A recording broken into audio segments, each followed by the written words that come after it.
morning, good morning, good morning, good morning, my friends. God's blessings upon you. Let's praise the Lord together, my friends. We have all awakened in God's shelter. Now we've come to praise His name together.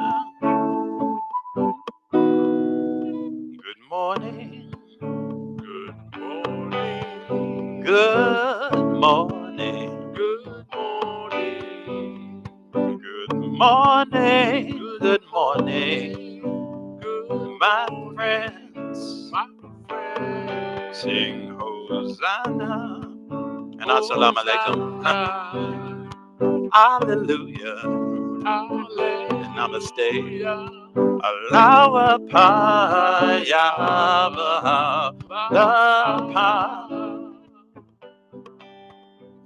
in the sanctuary of our Lord's protection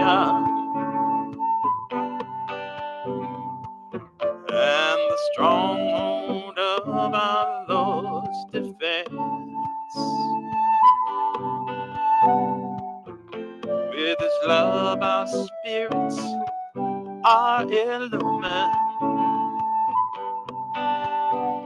as we glorify His name. Our hearts are blessed. Good morning, good morning, good morning, good morning, good morning, good morning, my friend. Good morning, good morning, good morning, good morning, good morning, good morning, my friends.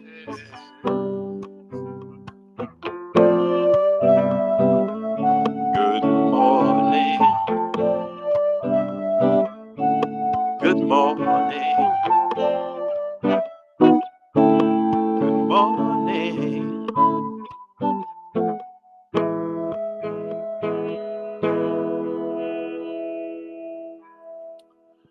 Good morning, everyone. Good morning, everyone in our Zoom stream. I don't know who's in the Zoom stream. If you're there, say hi. Who's there? Hello, good morning. Good morning. Is that Terry? Yes. Hey there, Terry. How you doing? I'm doing pretty good. How about you guys? I'm doing Doing okay. well, I'm doing thank okay. you. Thanks for asking. Anyone else in there? I don't know. I don't know. The screen's too far away. I see some squares, but I can't read any names. So, oh, okay. Alrighty. And hello, everyone in our Facebook stream. Good morning, everyone. I can't see that Good either. morning. I have to look through one eye, but I still can't see it. Morning. And hey, Mike, how you doing? Mike is here with us. Mike is here with us. And how you doing, Daryl? I'm good. How are you? I'm okay. Good. There's a frog in my car, but I'm okay. I told Daryl I opened my car door yesterday and a frog jumped in. I can't find it. I don't know where it is. How you doing over there, Jeremiah?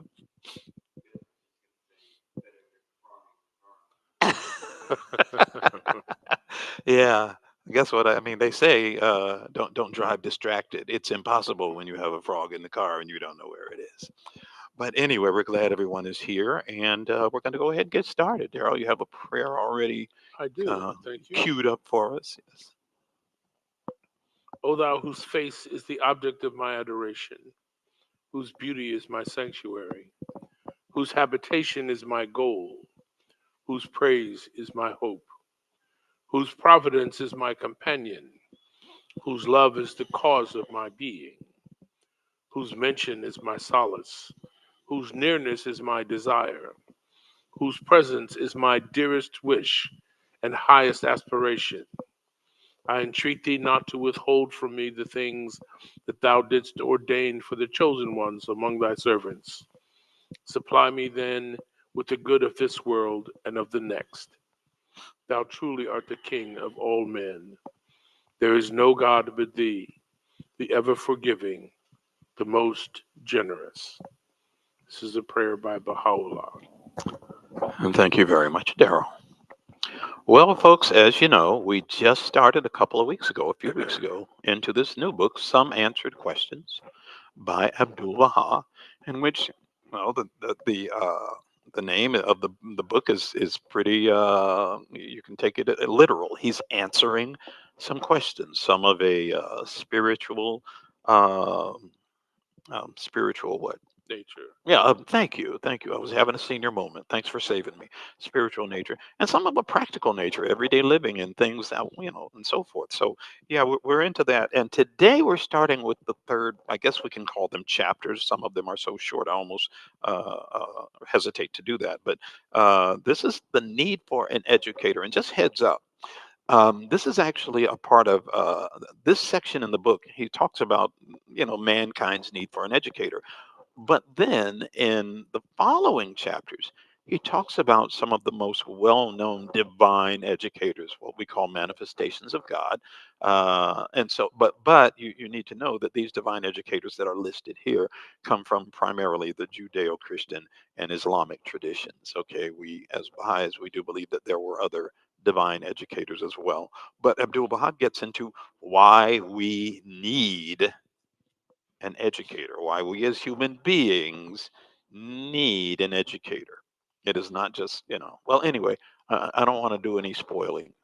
So, Daryl, anytime you want to Well, one begin, of the please. things that I find interesting about this is that uh, Baha'is talk a lot about progressive revelation. Yes, And that, even yes. though there is no mention, excuse me, of progressive revelation in this book walks you through the process of progressive revelation.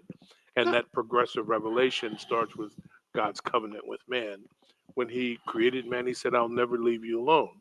Yeah, And this chapter focuses on why. It's because man, as spiritual infant, was an infant. yeah, And yeah. every infant, every child needs an educator to in order to grow and to nourish and to flourish, not nourish. But that's what this is about. I'm glad you pointed And that it out. doesn't come out and actually ever mention the term progressive revelation, but Yeah, this but you've got this you make a very good point there. A this very walks good you through point. the process. Very good point. As you were talking, I was kind of leafing through, and I mean, I've read this book. You've read this book. But it's been a long time, admittedly, since I've read the book. And I look at some of the subjects in here, and I got to tell you, no matter what Abdul Baha is saying here, this is an interesting read. It is. There are certainly some points in here where you might be a little like, well, I don't know about that. You might even be, if you're like me, maybe even not crazy about some of the explanations he gives. I accept them, but it's like it's not in what he says sometimes, not in my comfort zone. And True. that's one of the things that education does and is meant to do, bring you out of your comfort zone and expose you to new truths that you otherwise may have never considered. Absolutely. Yeah. So this is the need for an educator. When we consider existence, we observe that the mineral, the vegetable, the animal, and the human realms, each and all, are in need of an educator. Wait a Each, minute. The mineral, that's right. a rock needs an educator? Well, wait till you hear the explanation. Okay. If the land is deprived of a cultivator, it becomes a thicket of thriving weeds. But if a farmer is found to cultivate it, the resulting harvest provides sustenance for living things. It is therefore evident that the land is in need of the farmer's cultivation. So is Abdul Baha in certain ways equating Equating cultivating with with educating? education, of course. Whew. Consider the trees. If they remain uncultivated, they bear no fruit. And without fruit, they are of no use.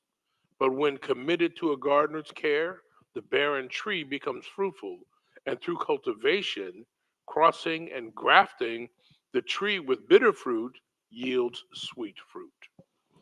These are rational arguments which are what people of the world require in this day. Hmm.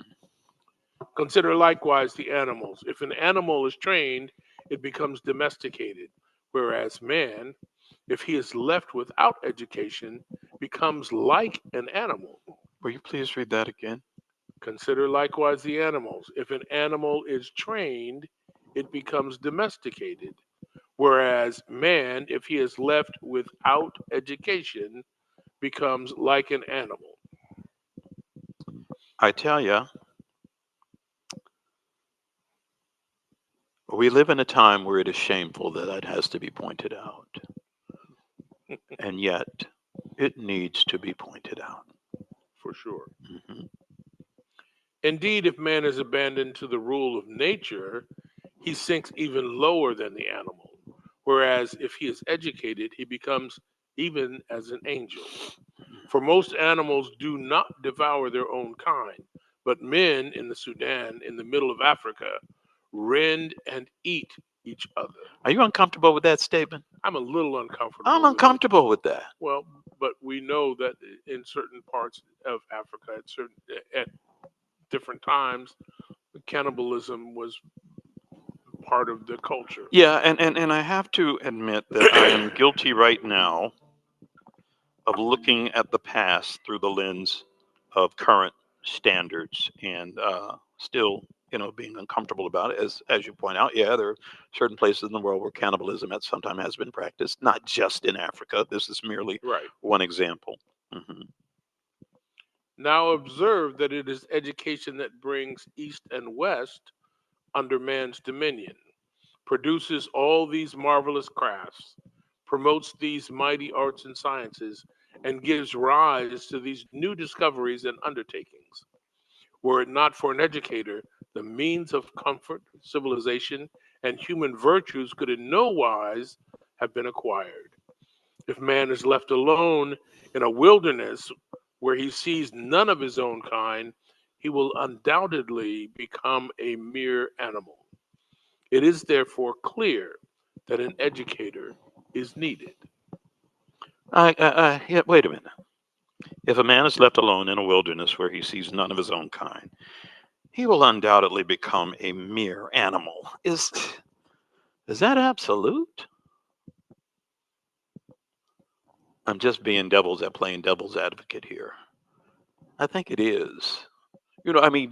I personally know, and I'm sure we have people out there that know about feral children that have been, for whatever reason, left in the wild, lost in the wild at a very, very, very young age and survived and were indeed raised by animals. There are documented stories. But and of course, in the physical form, they're people. But mentally, They they are are animals. not. Absolutely. Yes. In other words, we have to be taught to be human beings. We have to be taught to be decent human beings. I mean, or the likelihood of it happening, I don't know if it's impossible, but it's extremely lessened if we are not indeed educated into being, again, a human being. I'll just leave it at that. I'm just repeating in Well, my own words what you Abdul need to Baha is understand saying. that social order is a form of cultivation Yes, in the same way that a farmer cultivates trees and that kind of thing. Social yes. order is another form of cultivation. And I like the fact that what you're getting ready to read actually breaks down education. Abdul Baha breaks down education into different kinds of education. Yes. So, mhm. But education is of three kinds: material, human, and spiritual. Material education aims at the growth and development of the body and consists in securing its sustenance and obtaining the means of its ease and comfort. This education is common to both man and I animal. know you want to keep going, but I'm looking at look at what this says. Material education aims at the growth and development of the body, pretty simple, and consists in securing its sustenance and obtaining the means of its ease And comfort. and comfort. Absolutely. And do you think that there are some people that that's their primary focus, or maybe even their Of only course. focus? Of Yeah, course. yeah. Uh, this chapter reminds me. Uh, I don't know how much you know about Maslow's hierarchy. Oh, I love Maslow's hierarchy. This it reminds me of Maslow Yes. of And Mas- those some people are stuck at the bottom of the pyramid. exactly. That's where their primary focus is, the bottom of the pyramid on Maslow's hierarchy. Now, I want to go into a whole lecture about Maslow's hierarchy. I will not. I will not. Continue, please. Okay. But Maslow's hierarchy, just for those of you who don't know, is designs a pyramid that talks about man's progressive socialization and man's progress uh, towards autonomy Yeah, at yeah, the exactly. Yeah. very top of the pyramid. Yeah, and basically it talks about also, that the fact that we have these needs, and at the very bottom are our physiological Basic needs. needs. Yeah, That's right. and some people live their lives In stuck pursuit of in pursuit of nothing. I mean, all of these needs exist. You've got the physiological, you've got needs for safety, needs for esteem or respect, needs for love and association, and needs for to reach the highest form of who you can be as a human being. existence. Yeah, yeah, exactly. And some people, live very comfortable lives. It's not just people who are, Right. necessarily poor or whatever, and they're still stuck at that bottom. Just those basic needs for survival. Human education, however, consists in civilization and progress. That is, sound governance, social order, human welfare, commerce and industry, arts and sciences, momentous discoveries, and great undertakings, which are the central features distinguishing man from animal. Okay, that's human education. That's one sentence, but it's also a paragraph. And yet, I think Abdul Baha does a wonderful job at listing what's involved in human education. You know, civilization and progress, sound governance, social order, human welfare, commerce and industry, arts and sciences, momentous or great discoveries and great undertakings, central features distinguishing man from the animal. And is this an all or nothing thing? I'm not sure that, I I mean, don't think it's all or nothing, but I think it's essential. yeah, yeah. As to divine education, it is the education of the kingdom and consists in acquiring divine perfections. This is indeed true education, for by its virtue, man becomes the focal center of divine blessings and the embodiment of the verse, let us make man in our image, after our likeness. This is the ultimate goal of the world of humanity. You know I Now, want to stop you, but I'm trying not to. I've stopped you too many times. Go ahead, please. I mean, what were you going to say? Okay, good. now we need an educator who can be at the same time a material, a human, and a spiritual educator. That is, his authority may have an effect at every degree of existence. And should anyone say, I am endowed with perfect reason and comprehension and have no need for such an educator, he would be denying the obvious. Now, it sounds like Abdul Baha is basically saying this is just matter of fact. We need an educator who can be at the same time. We're talking about one individual, a material educator, a human educator, and a spiritual educator. That his authority may have effect on every degree of existence. I mean, I think it's easy to maybe oversimplify this important fact, or this important point, I should say. And I don't think it's oversimplification. I think if you really think about it at all, you're talking about an extremely rare breed. and you're right, you're right, you're So, right. I mean, but I wonder if Well, I don't know. I look at again material educator, human educator, spiritual educator, that his authority may have effect on every degree of existence. And that next point he makes, and should anyone say, any individual say, I am endowed with perfect reason and comprehension, and I have no need for such an educator, he would be denying the obvious. And let's face it, we have a lot of people who indeed deny the obvious. It is though a child were to say, I have no need of education, but will act and seek the perfections of existence according to my own thinking and intelligence, or as though a blind man were to claim, I have no need of sight. For there are many blind people who get by. I have a question for you, Daryl. What do you say to those people who, well, first of all, and I'm sure Abdul Baha will cover this, when we're talking about divine education, are we talking about religion? I'm assuming he is, uh, of some sort. But what do you say to those people that say, well, okay, well, who, who will get bogged down with the question of who is this person? Who are these people? And we're talking about divine education, from what source and so forth. I mean, we could really get caught up in all that as a way of avoiding having to go into having to be involved in the process of education at all, or having become educated at all, and having to, I'd say, in certain ways, give our power over to someone, who is let's say, is a respected educator. I'm thinking about, coming up through school, and you have those teachers who, some who are, I don't want to just say authoritative, but they rule with an iron fist. Hmm. And then you've got the teachers who are just kind of more lackadaisical, a lot more gentle, and so forth. And they each have their way. But imagine the student in any of those classes who resists. I don't want to be educated. You know, they'll grow up, and for all practical purposes, they'll still be a human being. Well, there's really not much a teacher can do about a student whose will not allow him or not let him or make him learn.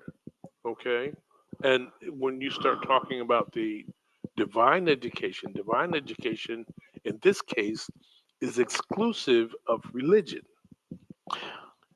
because it's about developing divine perfections, and that's what it says here. Okay, It's about acquiring divine perfections. okay, okay, okay. It You is got me there. it is therefore clear and evident that man stands in need of an educator. This educator must undeniably be perfect in every way, excuse me, and distinguished above all men. For if he were like others, he could never be their educator, particularly since he must at once be their material, human, and spiritual educator. That is, he must organize and administer their material affairs and establish a social order that they may aid and assist each other in securing the means of livelihood, and their material affairs may be ordered and arranged in every respect. Hmm. He must likewise lay the foundations of human education. That is, he must so educate human minds and thoughts that they may become capable of substantive progress, that science and knowledge may expand, that the realities of things, the mysteries of the universe, and the properties of all that exists may be revealed, that learning, discoveries, and major undertakings may day by day increase, and that matters of the intellect may be deduced from and conveyed through the sensible. I think about, and because I know where this is going, I still think about how much of a challenge it must be for anyone to hear this for the first time.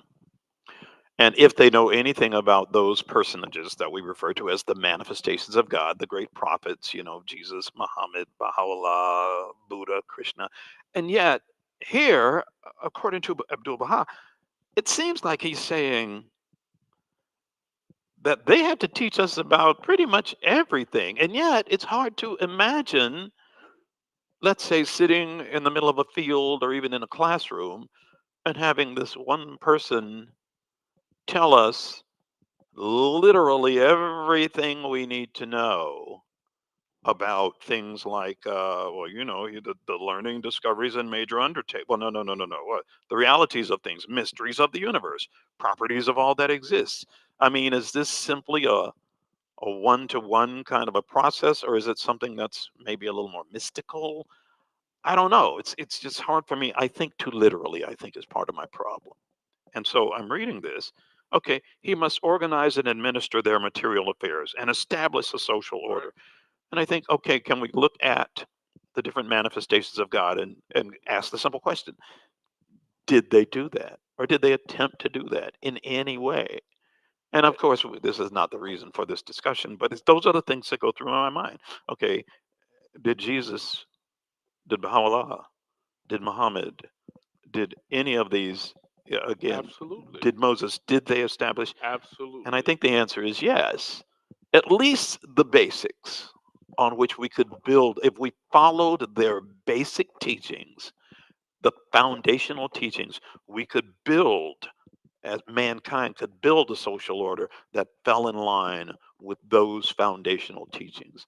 And it's unfortunate that often we go off on a tangent in other directions and so forth.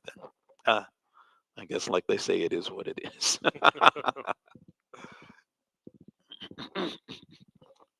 He must also impart spiritual education so that minds may apprehend the metaphysical world, breathe the sanctified breaths of the Holy Spirit, and enter into relationship with the concourse on high, and that human realities may become the manifestations of divine blessings, that perchance all the names and attributes of God may be reflected in the mirror of the human reality, and the meaning of the blessed verse, let us make man in our image after our likeness may be realized. Now, Daryl, you said something I don't know if everyone is familiar with, especially if they're not, haven't been in Baha'i circles. What is this concourse on high?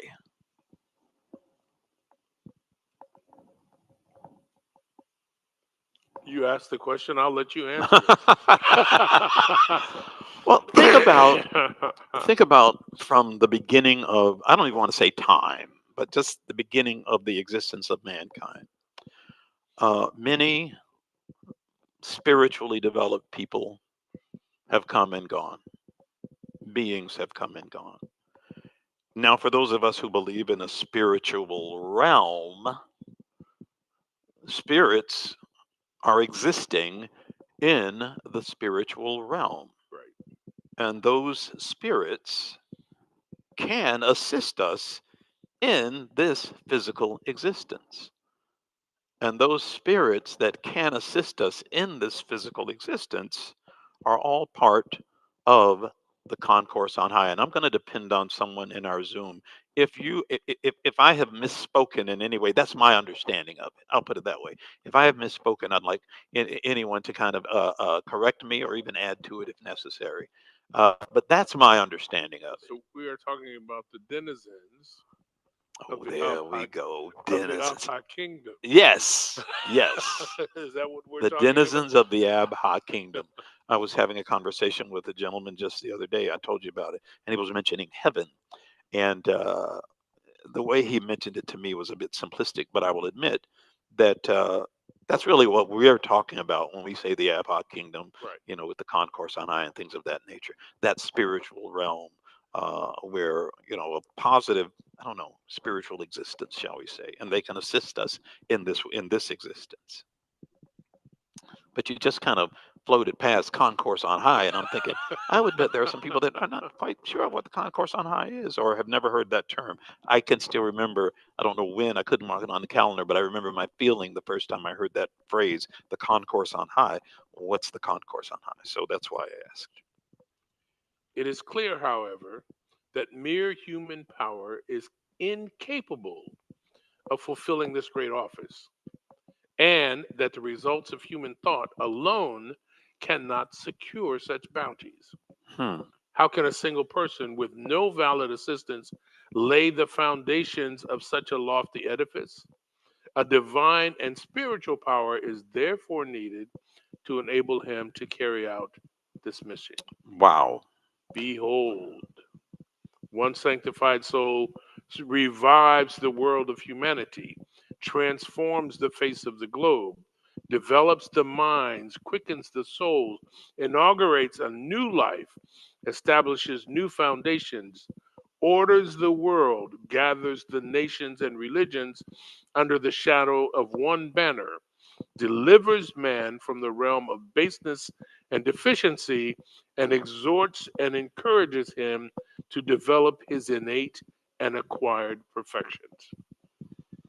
Certainly, certainly, nothing short of a divine power could accomplish this feat.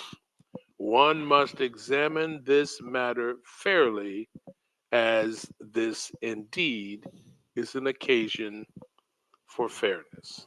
And I'm sure you're getting ready to put your book down, but I I am. do want to I point am. out that when he said one sanctified soul, that word soul is capitalized. And as we've said in the past, most of the time, I have found some exceptions, but most of the time, when certain words in these writings are capitalized, certain nouns, they become proper nouns, like the word soul. You might not think of it as a proper noun.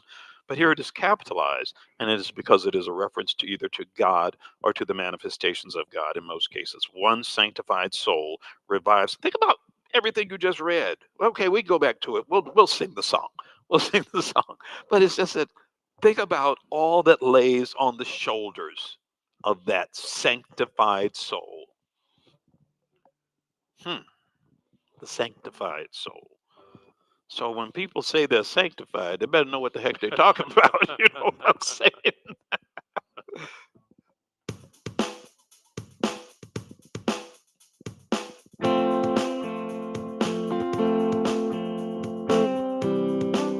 That's not right.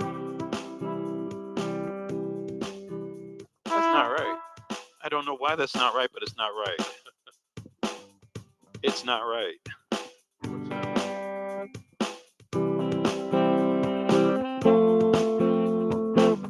That's right.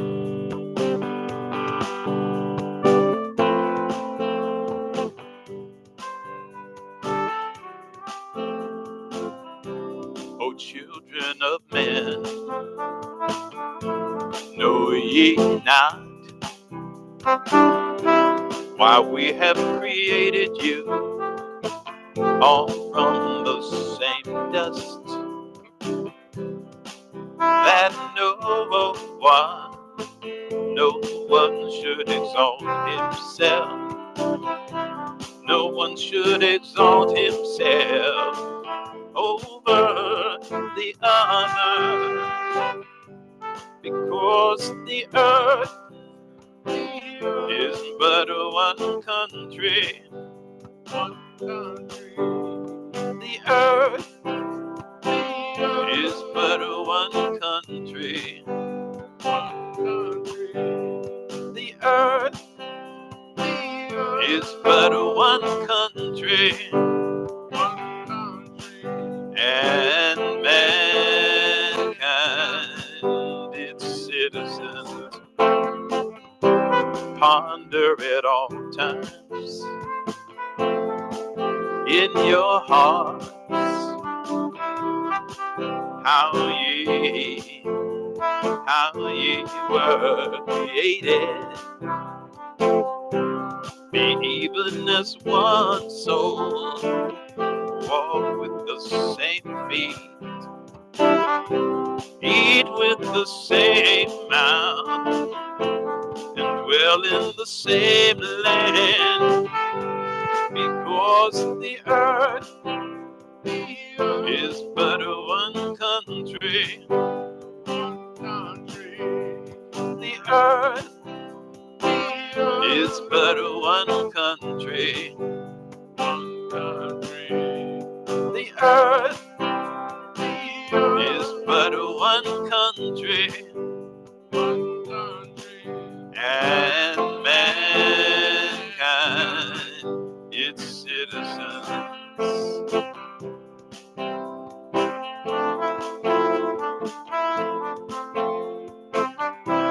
The earth is one country.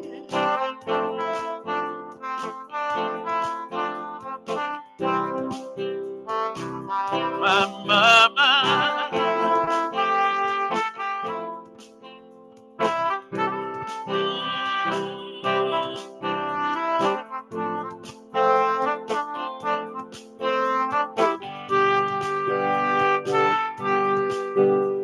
That from your inmost being,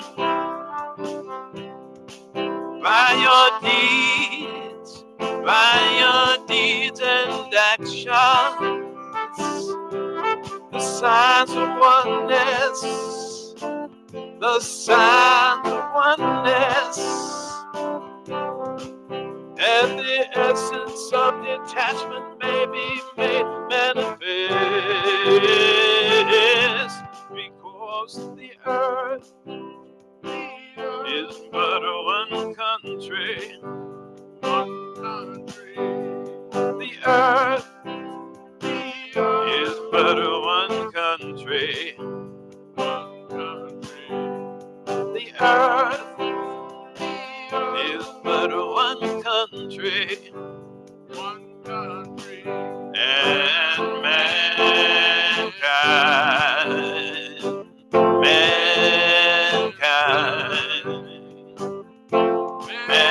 mankind, its citizens.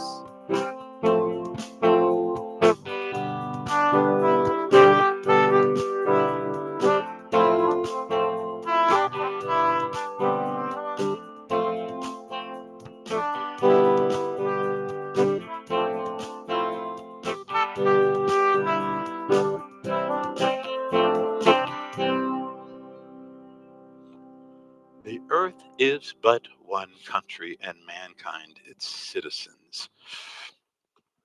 Doesn't seem to be a popular viewpoint these days, but we believe it. Baha'u'llah told us that.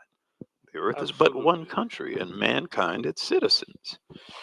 Now, we don't have a lot of time here, but usually this is the point where you say, Tony, I'm going to let you read. So you can let me read? I'm going to let you read. Okay. Ah, well, I'll tell you what. We're not going to finish this chapter. Oh, no, we're not. We're not. So, Uh, but you talked about that, in that previous paragraph where he says, talking about that divine educator must also impart spiritual education. Well, I mean, it says that we need an educator. He must be perfect. He must teach us about material, human, and spiritual education. And it says, it is clear, however, that mere human power is incapable of fulfilling this great office, and that the results of human thought alone cannot secure such bounties. How can a single person with no aid or assistance lay the foundations of such a lofty edifice? A divine and spiritual power is therefore needed to enable him to carry out this mission. And he says, behold, one sanctified soul revives the world of humanity. You talk about revelation.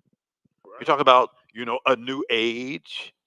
This is what these sanctified souls do. Behold, one sanctified soul revives the world of humanity, transforms the face of the globe, develops the minds, quickens the souls, inaugurates a new life, establishes new foundations, orders the world, gathers the nations and religions under the shadow of one banner, delivers man from the realm of baseness and deficiency, and exhorts and encourages him to develop his innate and acquired perfections. Exhorts and encourages him to develop his innate and acquired perfections. I, Yes, what I find important there is the use of the term revives. I love that. Yeah, yeah. And the reason I think that term may have been selected is that we tend to get into ruts. Ah, yeah. If left alone, we get into these ruts and we drift from a divine order. Mm. And when we drift from the divine order, that means that man kind of rules. My father used to say, in the kingdom of the blind, the one eyed man rules. And we live in a world where there are a The lot of kingdom. there are a lot of blind people and only a few one-eyed men who tend to take us astray. So that's what your father said. In the kingdom of the blind, the one-eyed But man rules. How old was your father when he told you that? I don't remember. Okay.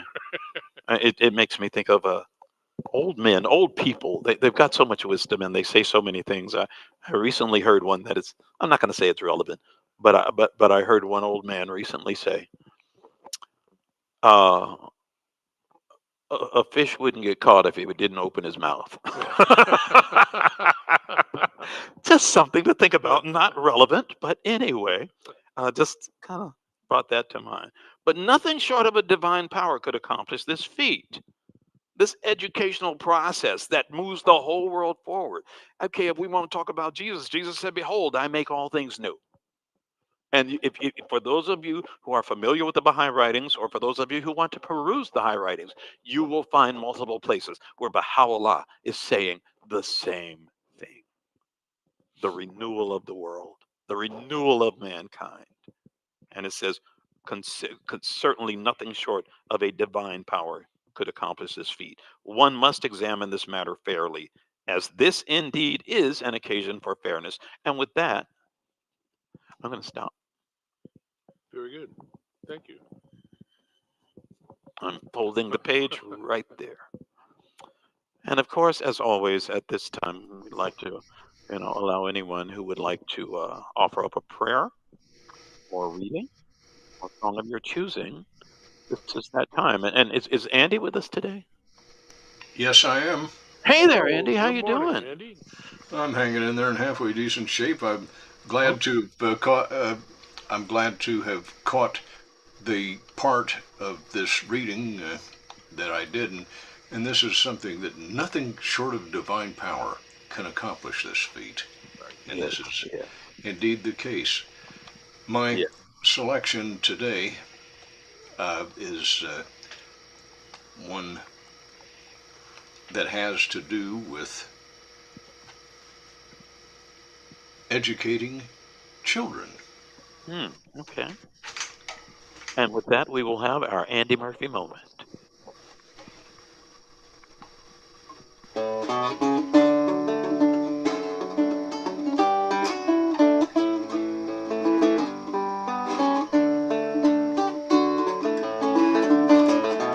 Oh God, educate these children. These children are the plants of thine orchard, the flowers of thy meadow, the roses of thy garden. Let thy rain fall upon them, let the sun of reality shine upon them with thy love. Let thy breeze refresh them in order that they may be trained, grow and develop and appear in the utmost beauty. Thou art the giver, thou art the compassionate.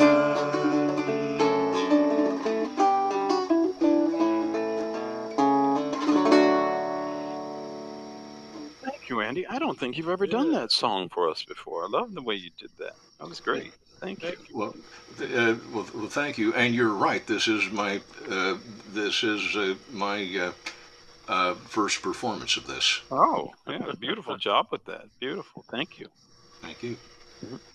Is there anyone else who would like to share? Sure, give me a Mimi second. in Minnesota. Oh, sorry. Go ahead, Mimi. Go ahead. Go ahead. I just wanted to thank and recognize service exists in all realms. And yesterday I was blessed to get a free oil change from service-oriented youth and young men, and a pastor doing his best to bring the world here in Minnesota in a broken down, beat up parking lot behind a one-room parish. And they were emulating what Abdul Baha said. This is my favorite quote. It's dog-eared. It's probably older than some of my children. So let me read it. Whenever the mention of Baha'u'llah rises up, that is the paradise of Abha. Wherever purified, severed, and illumined souls are found, that is the paradise of Baha. The blessed perfection suffered innumerable ordeals and calamities, but during his lifetime he trained in all regions many souls who were peerless. The purpose of the appearance of the manifestations of God is the training of the people.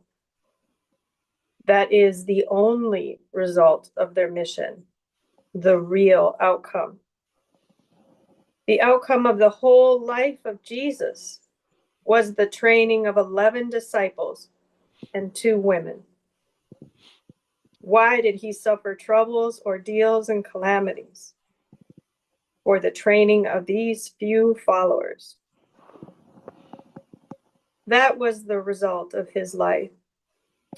The product of the life of Christ was not the churches, but the illumined souls of those who believed in him.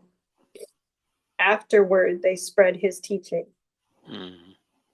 It is my hope that you all become the product of the life of Baha'u'llah and the outcomes of his heavenly training.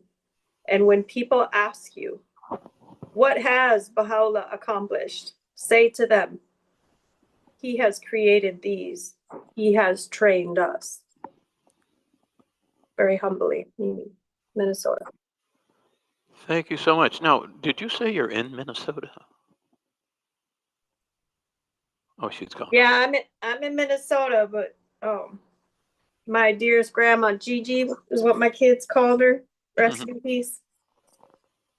She was a proud resident of Sanibel, Florida, and we have my sister's in-laws have quite a few timeshares down there. So we have a part of our soul that longs for oceans and manatees and unity. So Yeah. thank you, gentlemen. I've been following in silence very quietly for more than a year or so. So Thank you for joining us. Thank you so much.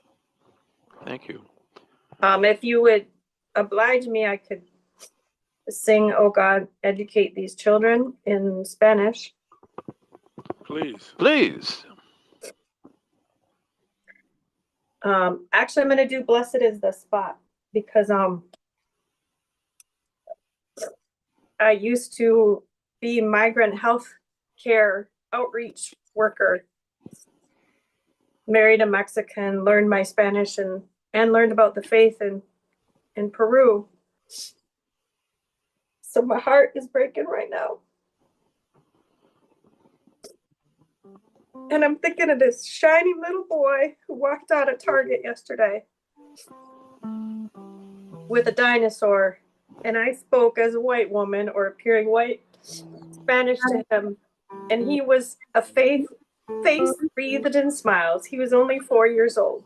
And we played peekaboo. And his parents didn't know if it was safe to talk to me, but he knew it was safe to talk to me.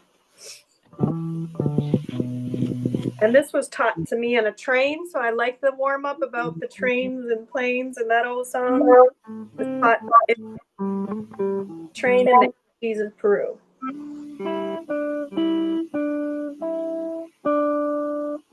Bendito el sitio y la casa y el lugar y la ciudad y el corazón, la montaña y el refugio y la cueva y el valle y la tierra y el mar y la isla y la pradera donde se ha hecho mención de Dios y se ha glorificado su alabanza.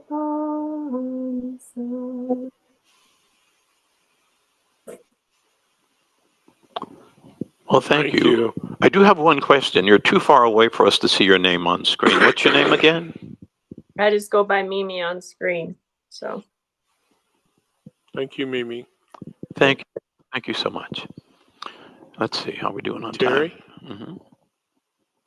Yeah, give me a second. Please. Nearest to God.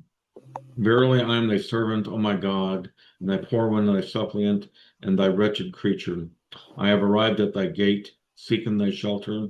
I have found no contentment save in thy love, no exaltation except in thy remembrance, no eagerness but in obedience to thee, no joy save in thy nearness, and no tranquility except in reunion with thee. Notwithstanding that I am conscious that all created things are debarred from thy sublime essence, and the entire creation is denied access to thine inmost being. Whenever I attempt to approach thee, I perceive nothing in myself but the tokens of thy grace, and behold not in my being but the revelations of thy loving kindness. How can one who is but thy creature seek reunion with thee and attain unto thy presence, whereas no created thing can ever be associated with thee, nor can aught comprehend thee? How is it possible for a lowly servant to recognize thee and to extol thy praise, notwithstanding that thou hast destined for him the revelations of thy dominion and the wondrous testimonies of thy sovereignty? Thus every created thing beareth witness that it is debarred from the sanctuary of thy presence by reason of the limitations imposed upon its inner reality. It is undisputed, however, that the influence of thine attraction hath everlastingly been inherent in the realities of thy handiwork, although that which beseemeth the hallowed court of thy providence is exalted beyond the attainment of the entire creation. Thus indicateth, O my God, my utter powerlessness to praise thee, and reveal thy utmost impotence in yielding thanks unto thee, and how much more to attain the recognition of thy divine unity, or to succeed in reaching the clear tokens of thy praise, thy sanctity, and thy glory. Nay, by thy might, I yearn for naught but thine own soul. I seek none other than thee. Prayer from the Bob. Thank you, Terry. Thank you, Terry. Is there anyone else who would like to share? We're running out of time here, I guess. Yeah, we've got I would one. like to do a short prayer. Please do share. Oh God, refresh and gladden my spirit, purify my heart, illumine my powers. I lay all my affairs in thy hand. Thou art my guide and my refuge. I will no longer be sorrowful and grieved. I will be a happy and joyful being. O God, I will no longer be full of anxiety, nor will I let trouble harass me. I will not dwell on the unpleasant things of life. O God, thou art more friend to me than I am to myself. I dedicate myself to thee, O Lord.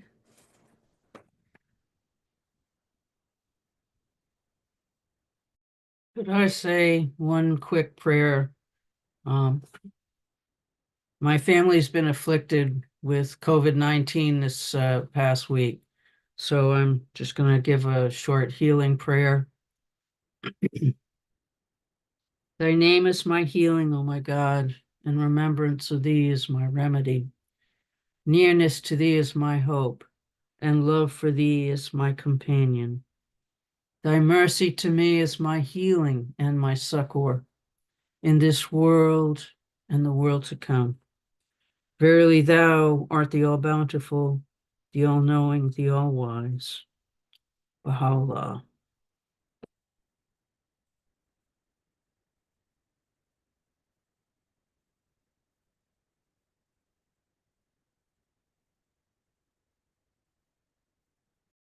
Join him on that program. What? What was? Say that again. I was muted. All of that time I've been muted. So what he had to say was that while he was muted, was that we've actually come to the end of our time here, Yeah. and we have to, because of the space that we're in, we have to set up for another program. But we'd like to thank you all for joining us. We will not have our ending song today, but would like to thank you all for being here. If you do nothing else this week, please share the love. Take care.